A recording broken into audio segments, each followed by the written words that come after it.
على سيدنا محمد. السلام علیکم ورحمۃ اللہ وبرکاتہ. الحمدللہ رب العالمین والصلاة والسلام علی اشرف الانبیاء والمرسلین نبینا محمد وعلی آلہ واصحابہ اجمعین، اما بعد. اللہ رب العزت کی توفیق کے ساتھ ہمارا مختصر درس حدیث سلسلہ جاری ہے. آج کے اس درس میں ہم جو حدیث بیان کرنا چاہتے ہیں وہ صحیح بخاری اور مسلم میں ہے، اور بیان کرنے والے حضرت ابو ہریرہ رضی اللہ عنہ ہیں. کہتے ہیں سمعت رسول اللہ صلی اللہ علیہ وسلم یقول، کہ میں نے اللہ کے نبی صلی اللہ علیہ وسلم کو میں نے سنا کہ وہ فرما رہے تھے کہ اذا ما نہیتکم عنہ فاجتنبوا، کہ جس بات سے میں تم کو منع کرتا ہوں اس سے باز آ جاؤ. یعنی صحابہ کرام کو کہا جا رہا ہے ما نہیتکم عنہ فاجتنبوا، یعنی جس سے روک دیا گیا ہے اس سے رک جانا چاہیے. وما امرتکم بہ فأتوا منہ ما استطعتم، اور جس کا حکم دیا جاتا ہے تو اس کام کو جتنی طاقت ہو کرنا چاہیے. پھر فرمایا فإنما أهلك من كان قبلكم كثرة سؤالهم، فرمایا کہ تم سے پہلے جو امتیں گزر چکی ہیں ان میں دو چیزوں نے ان لوگوں کو ہلاک کر دیا تھا. ایک کثرت سؤالہم، بہت زیادہ سوال کرنا. دوسرا واختلافہم علی انبیائہم، اور ان کا اپنے انبیاء پر اختلاف کرنا، ان کی جو ہے خلاف ورزی کرنا.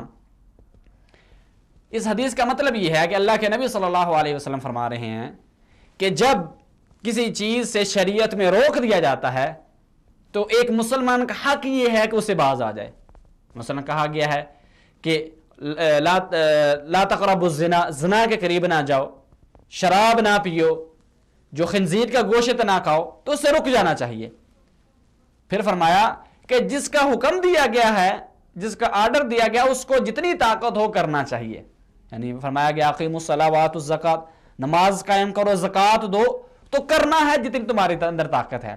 مثلا اگر انسان بیمار ہے، کھڑا ہو کے نماز نہیں پڑھ سکتا، بیٹھ کے، اگر بیٹھ کے نہیں پڑھ سکتا تو لیٹ کے، یعنی کہ جتنی طاقت ہے اللہ سے ڈرنا چاہیے. یہاں ایک نقطہ یاد رکھیے کہ اللہ رب العزت نے جتنی طاقت کا لفظ جو ہے وہ صرف جو چیزیں حکم دی ہیں اس میں کہا ہے، لیکن منہیات میں نہیں کہا، حرام چیزوں میں نہیں کہا، کیونکہ جو حرام ہے اس سے بچنا ہی بچنا ہے. جو چیز حرام کر دی گئی اس سے بچنا ہی بچنا ہے، لیکن جس کا حکم دیا گیا ہے اپنی طاقت کے مطابق اس کو کر کے چھوڑنا ہے. لا یکلف اللہ نفسا الا وسعها، کہ اللہ رب العزت ہر انسان کو اس کی طاقت کے مطابق، اس کے برداشت کے مطابق اس پر بوجھ ڈالتے ہیں. پھر فرمایا تم سے پہلے جو امتیں تھیں ان کو دو چیزوں نے ہلاک کر دیا. ایک بے جا سوال کر لینا جن کا کوئی فائدہ ہی نہیں، یعنی ایسے سوال کیے جائیں کہ جس کا کوئی کسی کو فائدہ نہیں، پھر انہی سوال کی وجہ سے وہ چیزیں حرام کر دی گئی. موسیٰ علیہ السلام کی قوم دیکھ لیجئے، ان پر بعض چیزیں اس وجہ سے حرام کی گئیں کہ انہوں نے اللہ رب العزت سے سوال کر کر کے اپنے اوپر مشکلیں ڈالی. جس طرح جب ان کو پہلے سپارے میں جو واقعہ موجود ہے، جب ان سے کہا گیا کہ تم گائے کو ذبح کرو، پھر انہوں نے کہا وہ کیسی ہو، اس کا رنگ کیسا ہو، پھر آخر میں کہتے ہیں قالوا الآن جئت بالحق، اب حق کو لے کے آیا. پھر اتنی مشکل ہوئی ان کو وہ گائے ڈھونڈنے میں. اس لیے بے جا سوال کرنا جس کا کوئی فائدہ ہی نہیں، یہ شریعت اس سے منع کرتی ہے. پھر واختلافہم علی انبیائہم، دوسری بات اپنے جو نبی ہر امت میں بھیجے گئے انہوں نے اختلاف کیا. انہوں نے اگر حکم دیا یہ کام کرو تو انہوں نے کہا نہیں کرنا. موسیٰ علیہ السلام کی قوم دیکھ لیجیے، بنی اسرائیل معروف قوم ہے، اللہ رب العزت نے بڑی فضیلت دی تھی جہانوں پر، اس وقت کے جو لوگ سب پر فضیلت دی تھی. پھر فرمایا گیا کہ اس میں جو ہے نا تم سجدہ کرتے ہوئے داخل ہو جاؤ بستی میں، لیکن وہ سجدہ کرتے نہیں، گھسیٹتے ہوئے داخل ہوئے. پھر فرمایا گیا وقولوا حطہ، ہر طرح جو چیز اللہ رب العزت نے کہا کہ یہ کام کرو انہوں نے الٹا کیا، یعنی اختلاف کیا اپنے انبیاء پر. پھر وہی نتیجہ بھی ان کو بھگتنا پڑا، اللہ رب العزت نے آسمان سے عذاب نازل کر دیا. تو اس لیے دو کاموں سے انسان کو خصوصاً بچنا چاہیے.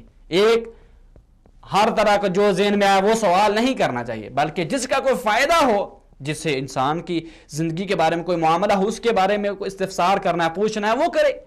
پھر جو انبیاء جو ہمیں پیغامات دے کے گئے ہیں، جو باتیں بتا کے گئے ہیں، ہمیں بے جا اپنی عقل کو دخل اس میں نہیں دینا چاہیے۔ اللہ رب العزت سے دعا ہے اللہ رب العزت ہم سب کو احادیث کو سن کر اس پر عمل کرنے کی بھی اللہ رب العزت ہم سب کو توفیق عنایت فرمائے۔ وما علی الا البلاغ المبین۔ السلام علیکم ورحمۃ اللہ وبرکاتہ۔